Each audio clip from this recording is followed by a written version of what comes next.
लोग यहाँ आंखों में डूब जाते हैं, आप समुद्र में डूबने की बात करते हैं। हेलो फ्रेंड्स, जय हिंद। कैसे हैं आप लोग? उम्मीद करते हैं आप लोग एकदम मस्त होंगे और अपने अपने पढ़ाई में व्यस्त होंगे। तो आज हम लोग रीजनिंग का सेट नंबर 27 हल करेंगे। जैसा कि हम लोग प्रत्येक दिन एक सेट हल करते हैं, उसी कड़ी आज हम लोग सेट नंबर 27 तक पहुंच चुके हैं। और चलिए देखते हैं आज का पहला प्रश्न। देखो यहाँ पे क्या दिया है, पर्वत, जंगल और पृथ्वी। पर्वत, जंगल और पृथ्वी के बीच में रिलेशन बताना है हमको। अब देखो यहाँ पे पर्वत, जंगल और पृथ्वी के बीच में रिलेशन बताने के बाद बताना है आपको कौन सा ऑप्शन इसमें सही होगा। 4 डायग्राम दिए हुए हैं, इसमें से कौन सा ऑप्शन करेक्ट होगा इसको देखते हैं। अब देखो यहाँ पे कह रहा है पर्वत, जंगल और पृथ्वी। तो आपको पता है कि जंगल अलग है, पर्वत अलग है, लेकिन क्या है, दोनों कहाँ रहते हैं? पृथ्वी पे रहते हैं। इसका निष्कर्ष क्या हो जाएगा? Option B. ये आपका क्या हो जाएगा? पर्वत हो जाएगा, ये आपका जंगल हो जाएगा। और दोनों कहाँ रहते हैं? दोनों रहते हैं पृथ्वी पर। तो कुछ जंगल पर्वत है, कुछ पर्वत जंगल है, ऐसा तो है नहीं कुछ। तो यहाँ पे कुछ वाला रिलेशन नहीं बनेगा। और सभी इसके अंदर का ये भी नहीं बनेगा। और तीनों अलग अलग है, ये भी नहीं बनेगा। यहाँ पे देखो पर्वत अलग है, जंगल अलग है, लेकिन दोनों कहाँ पर स्थित है? पृथ्वी पर स्थित है। इसलिए इसका राइट आंसर हो जाएगा आपका ऑप्शन बी। चलिए दूसरा वाला देखते हैं हम लोग। कह रहा है कि यदि 8 अप्रैल को सोमवार है तो उसी माह में 30 अप्रैल को कौन सा दिन होगा? यदि 8 अप्रैल को सोमवार है, किसी महीने की 8 अप्रैल को सोमवार है, तो कह रहा है कि उसी महीने में 30 अप्रैल को कौन सा दिन होगा। तो ये निकालने का एकदम आसान सा तरीका समझ लीजिए आप लोग कि दोनों जो डेट दी है इसके बीच का गैप ले लें। गैप लेने के बाद 7 से डिवाइड कर दें, जितना आ जाएगा वही उसमें, अगर आगे जा रहे हैं तो ऐड कर देंगे, पीछे जा रहे होंगे तो माइनस कर देंगे। जैसे यहाँ पे देखो 8 और 30, इन दोनों का अंतर हम ले लें।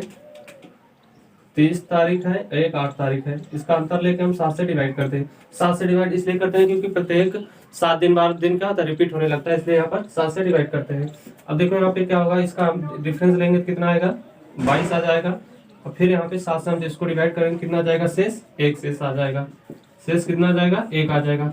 अब 1 प्लस होगा कि माइनस होगा, ये डेट बताएगा कि आगे हम जा रहे हैं कि पीछे। जैसे 8 अप्रैल पर है, तो 8 अप्रैल को है तो पहुंच रहा है 30 अप्रैल, यानी कि 8 से हम कहाँ पहुंच रहे हैं? 30 की तरफ पहुंच रहे हैं, यानी कि हम आगे जा रहे हैं। तो यहाँ पे शेष को क्या कर देंगे? ऐड कर देंगे। अगर यही पूछता 30 अप्रैल को सोमवार है तो 8 अप्रैल को क्या होगा? यानी कि जब पीछे जाते हैं तो शेष को हम क्या करते हैं? माइनस कर देते हैं। यहाँ पे देखो सोमवार है, अब सोमवार में शेष कितना आया? 1 दिन। तो 1 दिन सोमवार में ऐड कर देंगे तो क्या हो जाएगा? सोमवार प्लस 1 यानी कि मंगलवार। इसका राइट आंसर क्या हो जाएगा? मंगलवार हो जाएगा। समझ आया आपको? अगर आगे जाएंगे तो शेष को ऐड कर देंगे, पीछे पूछेगा तो शेष को माइनस कर देंगे। तो इसका राइट आंसर क्या आ जाएगा? मंगलवार आ जाएगा। ठीक है, चलिए 3 नंबर प्रश्न को देखते हैं हम लोग। देखो यहाँ पे एक डायग्राम ये बना हुआ है। चलिए 3 नंबर प्रश्न को देखते हैं और सॉल्व करते हैं। यहाँ पर एक डायग्राम बना हुआ है, यहाँ पे देखो इसको कैसे करना है।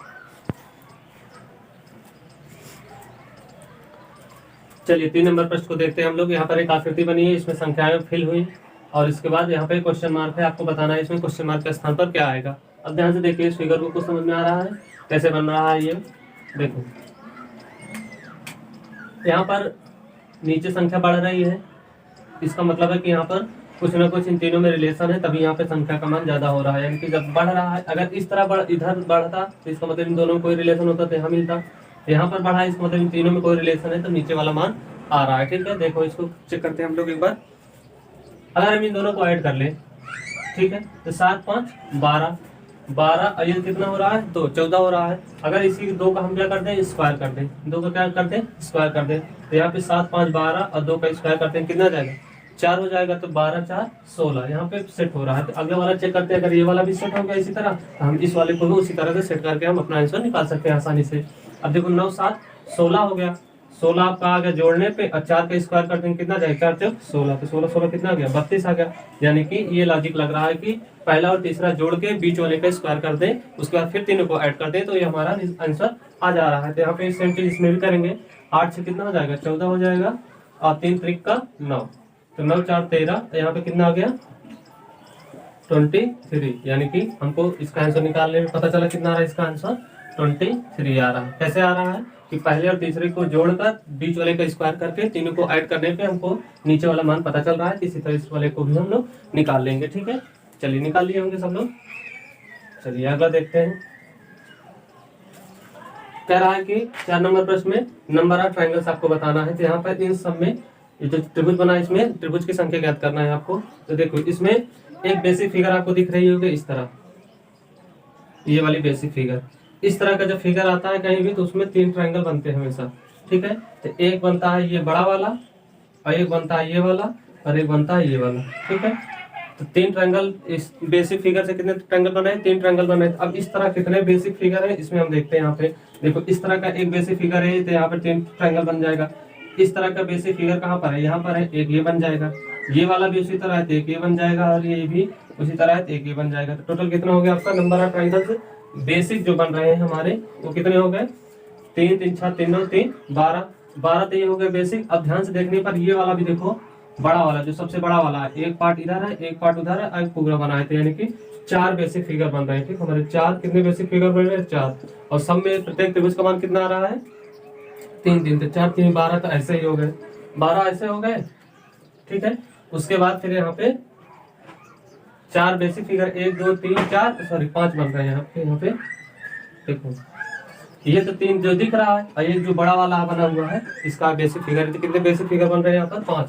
और 5 से कितना मान आपका निकल कर आ रहा है? 5 3 15, तो आपको ऐसे ही आ जा रहा है। अब देखो 2 फिगर इसमें, और देखो अगर 15 मार्क के आंसर पढ़ जाओगे तो आपका आंसर गलत हो जाएगा। लेकिन यहाँ पे एक फिगर और आपको देखने को ऐसे दिखेगा, देखो यहाँ से ब्लैक से इस्तेमाल करके देखो, यहाँ से ऐसे ये वाला और ये वाला भी एक ट्रायंगल बन रहा है, एक इधर बन रहा है और इस साइड बन रहा है ये वाला, यानी कि 2 एक्स्ट्रा बन रहे हैं आपके। तो 13 2 15 2 कितने हो जाएंगे? 15 + 2 आपका 17 इसका राइट आंसर हो जाएगा। देखो ये तो 4 दिख रहा है साफ साफ बेसिक फिगर। एक बड़ा वाला हमारा क्या हो गया? बेसिक फिगर 5 हो गया। उसके बाद 5 के बाद ये जो 2 एक्स्ट्रा बन रहा है आपका, एक इधर से इधर बन रहा है, एक इधर से इधर बन रहा है, तो 2 एक्स्ट्रा बन रहे हैं तो आपके 15 तो कितने हो जाएंगे? 17। इसका राइट आंसर क्या हो जाएगा? ऑप्शन सी, ठीक है। समझ आया आपको? चलिए नेक्स्ट प्रश्न। चलिए 5 नंबर प्रश्न को देखते हैं हम लोग। यहाँ पे कह रहा है सरकारी कर्मचारी, डॉक्टर और व्याख्याता, तीनों में रिलेशन बताना और देखना है कौन सा सटीक डायग्राम आपको सेट बनता है इस पे। देखो यहाँ पे सरकारी कर्मचारी है, डॉक्टर है, उसके बाद व्याख्याता है, ठीक है। इसमें कौन सा रिलेशन बनेगा इन तीनों फिगर में? अगर नहीं बनेगा तो नन ऑफ दीज होगा। अब देखो तीनों में कोई ना कोई रिलेशन तो बनेगा, नन ऑफ दीज तो होगा नहीं, ठीक है। क्योंकि कुछ डॉक्टर सरकारी होते हैं, कुछ डॉक्टर प्राइवेट होते हैं, यानी कि कुछ का रिलेशन तो बनेगा, जिसमें कुछ का रिलेशन होगा वही हमारा सही हो सकता है। देखो यहाँ पे ये तीनों अलग अलग है, ये गलत हो गया, ये दोनों अलग अलग है, ये तो तीनों अलग हो गए। या आप देखो सरकारी कर्मचारी डॉक्टर, कुछ डॉक्टर क्या होते हैं? सरकारी कर्मचारी होते हैं, कुछ सरकारी होते ही है, तो यहाँ पे कुछ का रिलेशन बनेगा। अगर यहाँ पे हम कर्मचारी डाल दें और यहाँ पे हम डॉक्टर को रख दें तो यहाँ पे कुछ का रिलेशन बन गया दोनों में।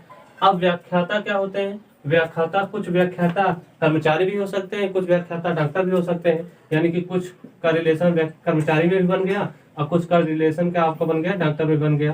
तो ये व्याख्याता हो गया, यानी कि तीनों में कुछ का रिलेशन हो सकता है, तो ये वाला आपका ऑप्शन है करेक्ट हो जाएगा, ठीक है। चलिए अगला प्रश्न देखते हैं हम लोग। कह रहा है कि घंटे की सुई द्वारा 36 सेकंड में बनाया गया कोण ज्ञात करना है आपको। 36 सेकंड में घंटे की सुई 36 सेकंड में कितने अंश का कोण बनाएगी? अब देखो एक जो सेकंड की सुई होती है, सेकंड की सुई 1 सेकंड में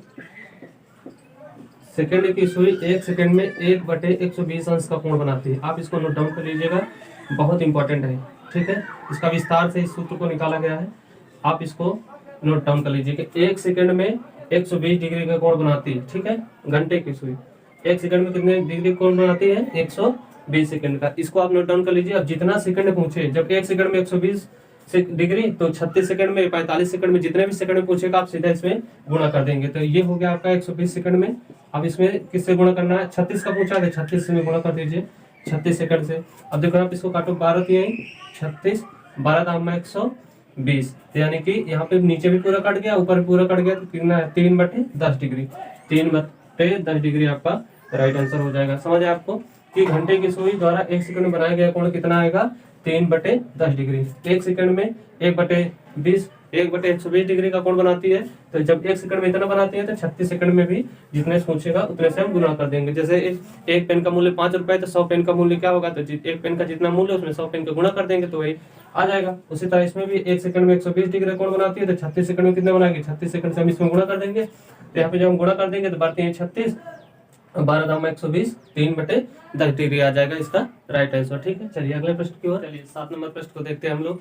यहाँ पर देखो कह रहा है कि यदि a बराबर 1 और OA r बराबर 34 है, तो ROAR का मान ज्ञात करना है आपको। अब देखो यहाँ पे क्या किया गया है, ए बराबर 1, मतलब ए का जो एबीसीडी में अल्फाबेट का स्थान होता है ए का पहले स्थान पर होता है, तो इसलिए ए का कितना हो गया ए। अब उसी तरह यहाँ पे आपको बताना है कि ओ ए आर का कितना होता है 34 होता है। तो क्या हम इसको चेक कर सकते हैं कि 34 यहाँ पे क्या आया है, क्या उसका मान जिस स्थान पर होता है उसी स्थान पर उसका मान रखा गया है और जोड़ दिया गया है तो आ रहा है। अगर देखते हैं यहाँ पर, अगर यही आ रहा है तो इस वाले को भी हम उसी तरह से कर देंगे। जैसे यहाँ पर एबीसीडी में ओ 15वें स्थान पर आता है, तो ओ हमारा आ गया कितने स्थान पर, 15वें स्थान पर, और ए पहले स्थान पर इसमें होता भी है, यहाँ दिया भी है 18वें नंबर पर आर आता है, तो 18 हो गया। अब देखो 8 5 1 6 6 8 कितना हो गया 14 हो गया, और 1 1 2 1 3 कितना हो गया 34, यहाँ पे दिया भी है 34। इसका मतलब है कि इसका जो प्लेस वैल्यू है उसी को हम सबको क्या कर देंगे, ऐड कर देंगे, और जो आपका आ जाएगा वही हमारा क्या हो जाएगा, राइट आंसर हो जाएगा। अब देखो यहाँ पे इसको हम ऐड करते हैं, 18 यहाँ पे आर है, यहाँ भी आर है, तो आर 18 18 कितना हो गया 36 हो गया आपका, 2 आर है तो 36 हो गया, और यहाँ पे 15 और 1 कितना हो गया 16 हो गया। तो यहाँ पे 6 6 12 3 1 4 1 5 यानी कि 52 इसका क्या हो जाएगा, राइट आंसर। ऑप्शन देखते हैं यहाँ पर, ये हमारा 52 क्या हो जाएगा, राइट आंसर हो जाएगा। आए समझ में क्या किया है, इसमें सबका प्लेस वैल्यू को ऐड कर दिया है, वही इसका क्या हो जाएगा, राइट आंसर हो जाएगा। चलिए अगला देखते हैं हम लोग, इसको थोड़ा सा इरेज कर देते हैं। अब देखो यहाँ पे एक सीरीज दी हुई है, एक नंबर मिस है, उसके बाद फिर लिखा हुआ है इसमें बताना है कि मिसिंग नंबर पर कौन सा संख्या आएगी, आपकी संख्या दी हुई है। अब देखो यहाँ पे ध्यान से, अब देखो यहाँ पे 1 से 3 हुआ, 3 से 3 हो गया, फिर 3 से 6 हुआ, फिर 6 से 7 हो गया। अब देखो इसमें क्या कैसे किया जा रहा है, अल्टरनेट चेक करते हैं, 1 से 3 3 से 7 7 से फिर यहाँ पे क्वेश्चन मार्क के स्थान पे आते हैं। अब देखो 1 से 3 जाने के लिए कितना बढ़ा, 2 बढ़ा, और 3 से 7 पे जाने के लिए कितना बढ़ा, 4 बढ़ा, यानी कि 2 बढ़ा फिर 4 बढ़ा, फिर यहाँ पे हमको कितना बढ़ा देना है, 2 4 6, तो 7 6 कितना आ जाएगा 13, यानी कि इसका राइट आंसर 13 आ जाएगा। और अगली सीरीज चेक करते हैं इस तरह वाली, यहाँ पे देखो 3 बढ़ा, फिर 3 बढ़ा, फिर 3 बढ़ा, यानी कि यहाँ पर 3 बढ़ा तो 3 से कितना हो गया 3 3 6 हो गया, फिर यहाँ से 3 बढ़ा तो 6 3 कितना हो गया 9 हो गया, फिर 3 बढ़ा तो यहाँ पे कितना आ गया 9 3 12 हो गया, यानी कि अल्टरनेट सीरीज चल रही है, एक छोड़कर एक छोड़कर एक।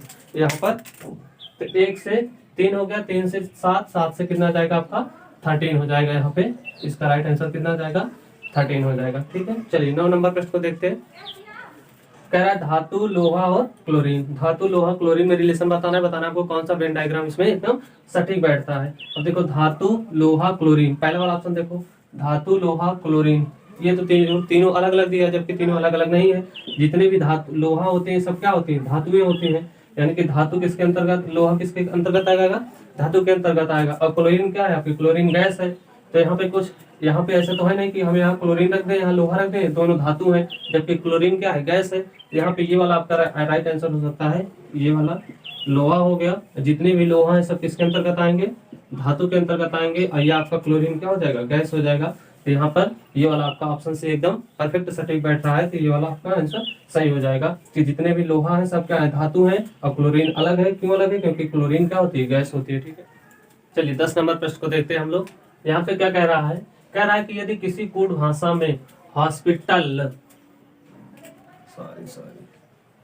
यदि किसी कूट भाषा में हॉस्पिटल को इतना लिखा जाता है 32 57 46 18 को, तो उसी कूट भाषा में पोस्टल को क्या लिखा जाएगा, आपको इसको बताना है। तो इसको देखिए ध्यान से, यहाँ पे लिखा है हॉस्पिटल, तो इसको गिनते हैं 2 2 4 2 6 2 8, 2 2 4 2 6 2 8। इसका मतलब यहाँ पे इसका हम प्लेस वैल्यू देखते हैं, एच का होता है 8, यहाँ पर 3 दिया है, यहाँ पे इसका ओ का 15 होता है, यहाँ पे 2 दिया है।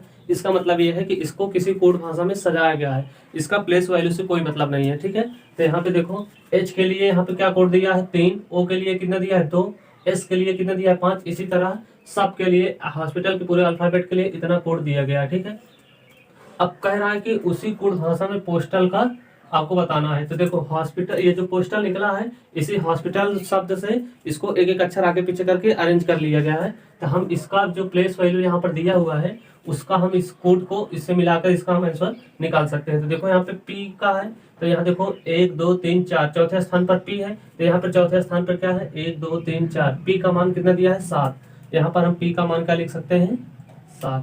तो यहाँ पे P के लिए कितना हो गया 7 हो गया, P के लिए कितना है 7। अब O के लिए, तो O दूसरे नंबर पे है, O के लिए कितना है 2 है। ठीक है, S के लिए देखो 1 2 3, तीसरे स्थान पे 1 2 3 5 है, ये 5 हो गया। उसके बाद T देखो पीछे से तीसरे नंबर पे, पीछे से तीसरे नंबर पे कितना है 6 है। यहाँ पे ए देखो पीछे से दूसरे पे है, तो यहाँ पे पीछे से दूसरे पे क्या हो गया, 1 हो गया।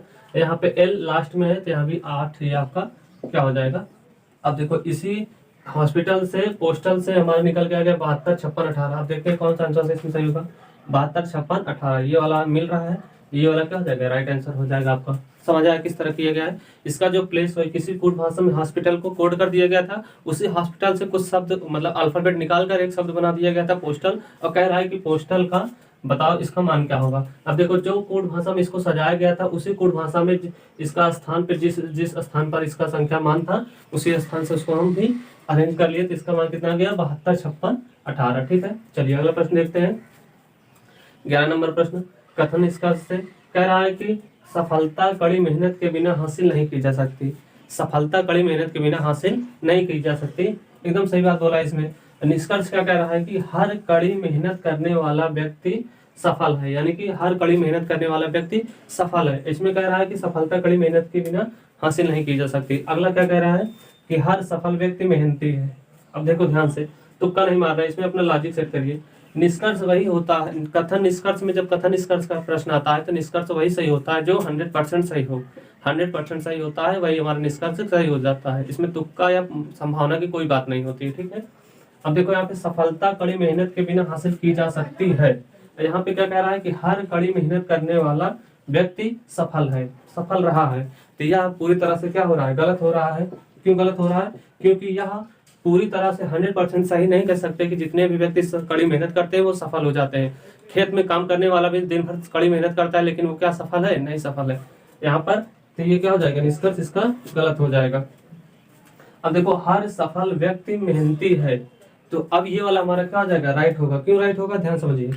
कह रहा है कि हर सफल व्यक्ति मेहनती है, जो व्यक्ति सफल हुआ है वह मेहनती होगा तभी सफल हुआ है। इसमें भी कह रहा है कि कड़ी मेहनत करने के बिना सफलता नहीं हासिल की जा सकती। इसमें क्या कह रहा है कि हर सफल व्यक्ति मेहनती है, जो व्यक्ति सफल हो गया इसका मतलब उसने मेहनत की थी तभी वो आज सफल है। इसलिए इसका राइट आंसर क्या हो जाएगा, ऑप्शन बी, निष्कर्ष 2 अनुसरण करता है। ठीक है, अब देखो यहाँ पे 12 नंबर प्रश्न क्या कह रहा है, 4:30 पर दोनों बीच घड़ियों के मतलब दोनों 4:30 दोनों सुइयों के बीच का कोण ज्ञात करना है। अब देखो कोण ज्ञात करना है तो आपको क्या करना है, कोण ज्ञात करने का एक सूत्र होता है, इसको हम जज कर देते हैं थोड़ा सा। तो ये आपको समझ में आएगा किस तरह से हुआ, एकदम परफेक्ट तरीके से। चलिए हम इसको देखते हैं, कोण ज्ञात करने वाला सूत्र। देखो यहाँ पे कोण ज्ञात करने का एक सिंपल सा सूत्र होता है, 60h डिफरेंस लेते हैं, उसके बाद यहाँ पे 11m/2, ये आपका कोण निकालने का सूत्र होता है। ठीक है, यह दर्पण का नहीं है ना ये जल प्रतिबिंब का है, ये वाला सूत्र कोण निकालने का है। ठीक है, अब देखो यहाँ पे इसका कोण निकालने का सूत्र ये हो गया। अब इस पर जहाँ पर h है, h का मतलब होता है आवर, यहाँ पे m का मतलब है मिनट, यानी कि h के स्थान पर हम घंटे का मान रखेंगे और मिनट के स्थान पे हम मिनट रखेंगे। 4:30 है यानी कि 4 घंटे 30 मिनट। तो यहाँ पे हम इसको रखकर हल करते हैं। देखो यहाँ पे ये 60 हो गया आपका, ये क्या हो गया आपका 60 हो गया, इंटू h का मान कितना दिया है 4, यहाँ पर डिफरेंस लेंगे 11 इंटू m का मान कितना दिया है 30 /2। अब देखो यहाँ पे इसको हम करते हैं 6 चौको 24, 240 हो गया, माइनस 11×3 = 330 हो गया आपका। ठीक है, उसके बाद /2 तो हो गया। अब जब इन सब का डिफरेंस लेते हैं तो हम लोग कितना आता है कि 330 में 240 घटा दे, 330 में अगर हम 240 घटा दे तो कितना आ जाएगा, 0 हो जाएगा।